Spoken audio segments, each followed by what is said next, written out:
अस्सलामुअलैकुम। आज मैं आपको बताऊंगी चमकदार बालों के लिए घरेलू इलाज। अगर आप मेरे चैनल पे नए हैं तो मेरे चैनल को सब्सक्राइब करें ताकि मेरी नई आने वाली वीडियो आपको मिल सके।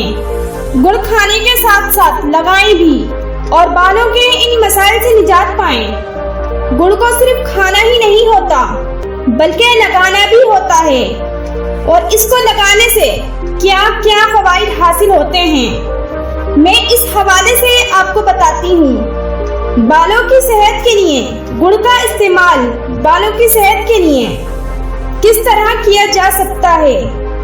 ये एक हैरानकुन बात लगती है, लेकिन ये हकीकत है कि गुड़ को पीसकर इसमें दही, मुल्तानी मिट्टी और पानी को मिलाकर एक पेस्ट बना लें और इसको बालों पर लगा लें और 10 मिनट तक लगा रहने दें, और इसके बाद इसको सादा पानी से धोकर शैम्पू कर लें। इस अमल को हर 15 दिन बाद दोहराएं। कुछ ही दिनों में बाल चमकदार और सेहतमंद हो जाएंगे।